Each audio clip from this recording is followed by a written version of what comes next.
میرے دوستو، عثمان غنی رضی اللہ عنہ اسلام میں چوتھے نمبر کے فرد ہیں جو اسلام میں داخل ہوتے ہیں۔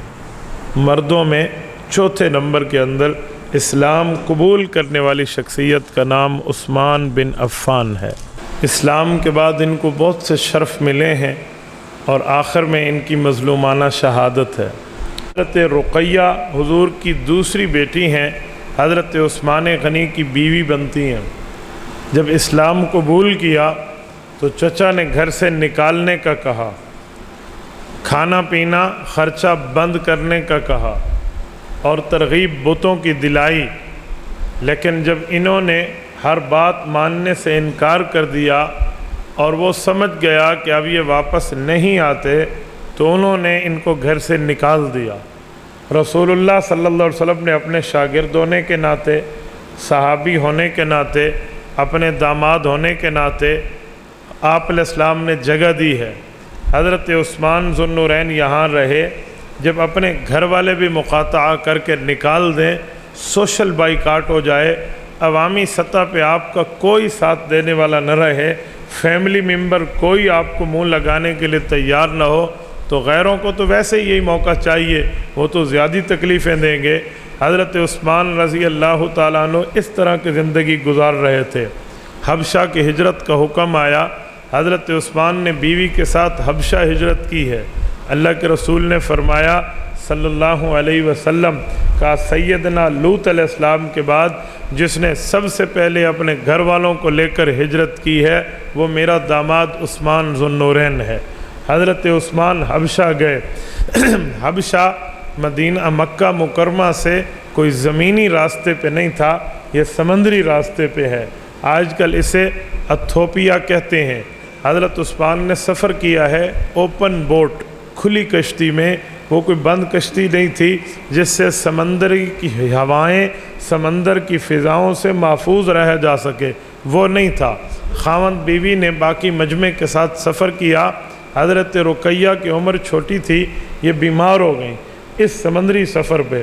وہاں پہنچیں، کچھ عرصہ بیمار، کچھ عرصہ ٹھیک، کچھ عرصہ بیمار، کچھ عرصہ ٹھیک، یوں زندگی گزار رہیں۔ کسی نے افواہ پھیلا دی کہ مکہ پہ حضور کا قبضہ ہو گیا ہے، سارے مسلمان وہاں چلے جائیں۔ یہ وہاں سے واپس آئے، پھر سمندر کی وہی زہریلی فضاؤں میں سفر کیا، واپس آئے، تکلیف بڑھ گئی۔ ادھر آ کے پتہ چلا بات یہ نہیں تھی۔ حضرت عثمان اب واپس نہ گئے، اس کے بعد یہاں رہے، بیوی ساتھ تھی۔ مدینہ کی ہجرت کا حکم آیا، عثمان غنی نے مدینہ ہجرت کی ہے، گھر والی نے ساتھ ہجرت کی ہے۔ عثمان غنی نے 2 ہجرتیں کی، اس وجہ سے انہیں ذو النورین کہتے ہیں، 2 نوروں والا۔ ایک نور نور ہجرت، دوسرا نور نور ہجرت، ایک ہجرت حبشہ، ایک ہجرت مدینہ۔ حضرت عثمان ذو النورین رضی اللہ عنہ مدینہ منورہ آئے، رسول اقدس صلی اللہ علیہ وسلم مدینہ منورہ آئے۔ 1 سال اپنی بیوی کی بیماری کا عرصہ انہوں نے گزار کے دیکھا۔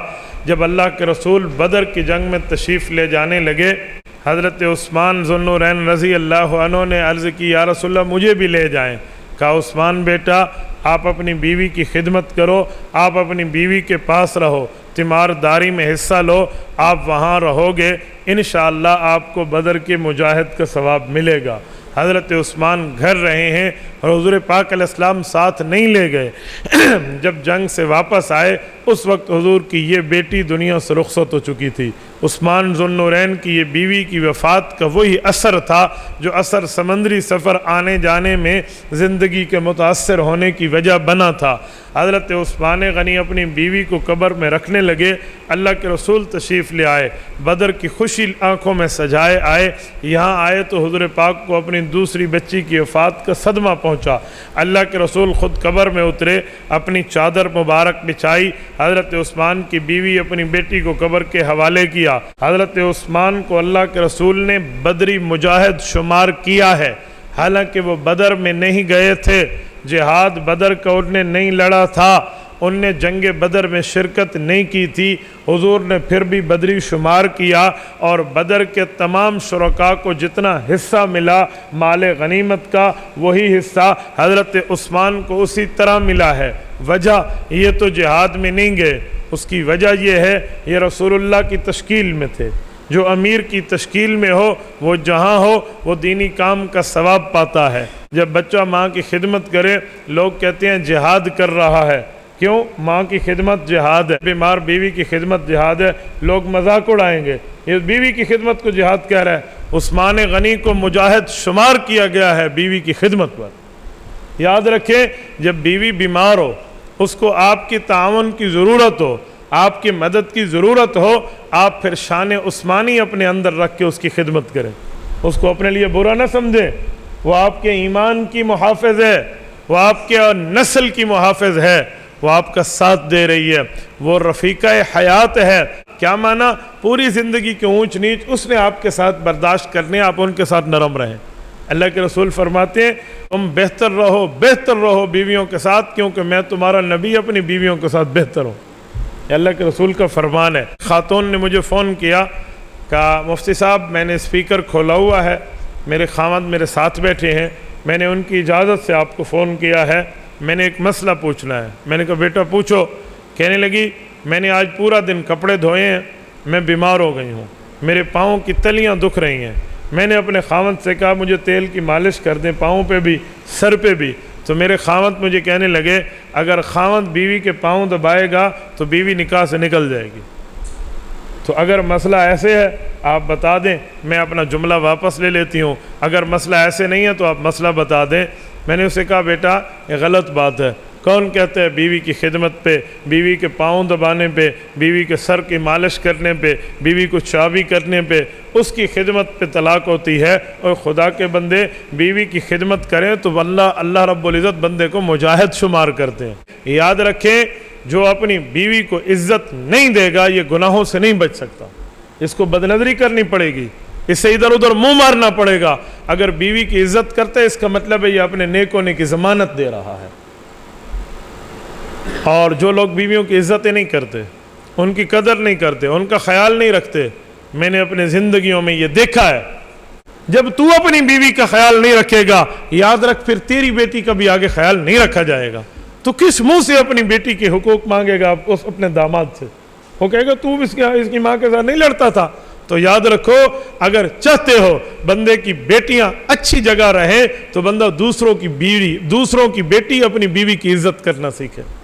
تکفرن العشیر، صحیح بخاری میں اللہ کے رسول نے خامد کو عشیر فرمایا ہے۔ عشیر اس مرد کو کہتے ہیں جس کے سینے میں 10 بندوں کا حوصلہ موجود ہو۔ حضرت عثمان ذو النورین کی بیوی فوت ہو گئی، حضرت رسول اللہ صلی اللہ علیہ وسلم نے کچھ دنوں بعد پوچھا عثمان کیا بات ہے، پریشان رہتے ہو؟ کہا یا رسول اللہ آپ ہی نے فرمایا ہے آپ کے خاندان کا رشتہ قیامت تک نہیں ٹوٹے گا، قیامت تک موجود رہے گا، یہ رشتے آخر تک چلیں گے۔ دنیا میں تو میرا رشتہ ٹوٹ گیا بظاہر، آپ کی بیٹی میری بیوی فوت ہو گئی، اللہ کے رسول کے پاس دوسری بیٹی موجود ہے حضرت ام کلثوم، تو رسول اللہ نے فرمایا عثمان میں اپنی دوسری بیٹی کا نکاح تجھے کر کے دیتا ہوں۔ کہ رسول نے فرمایا جب میں نے بیوی کا رشتہ لیا اپنے لیے یا بیٹی کا رشتہ دیا اپنے داماد کو تو جبرائیل آئے، اللہ کا حکم دیا، اللہ کا حکم مجھے ملا تو میں نے رشتہ دیا یا رشتہ لیا۔ عثمان ذو النورین وہ خوش قسمت انسان ہے، اس دھرتی پہ وہ واحد آدمی ہیں، وحید العصر والزمان شخصیت ہے جن کے لیے 2 بار جبرائیل آیا ہے کہ اسے رشتہ دو، ایک بار پہلی بیٹی کے موقع پہ، ایک بار دوسری بیٹی کے موقع پہ۔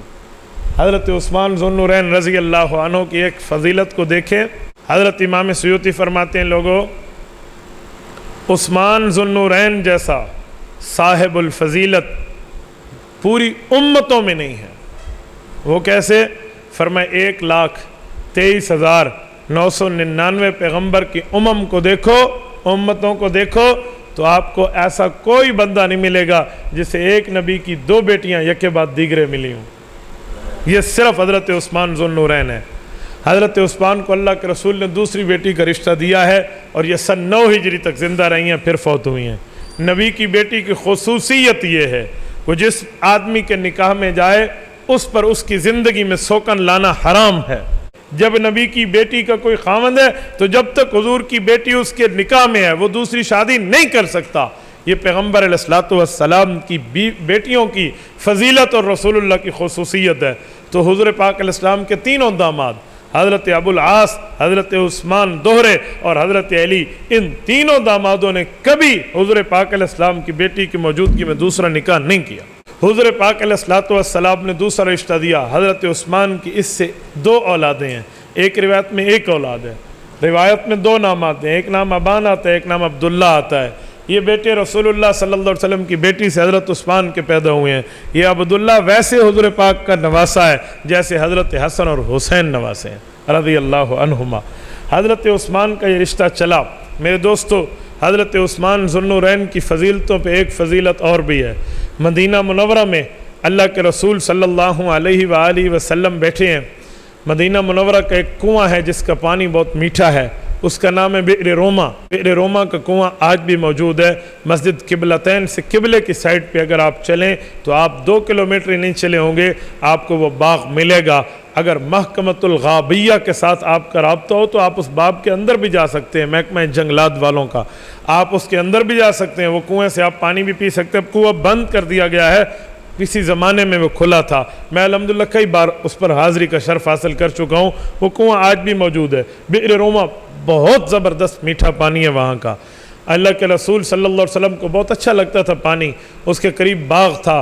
اللہ کے رسول کبھی کبھی وہاں تشریف لے جاتے، آرام فرماتے اور وہاں سے پانی بھی پیتے تھے۔ لیکن وہ کنواں یہودی کا تھا۔ یہودی نے دیکھا کہ میرے کنویں کی بڑی باتیں اور چرچا ہو رہی ہے، تو اس نے اپنے کنویں کے پانی کا ریٹ مقرر کر دیا، کہا اتنے درہم، اتنے دینار، اتنے پیسے کا جو ہے نا ڈول دوں گا ورنہ نہیں بیچتا۔ اس نے یہ ترتیب شروع کر دی۔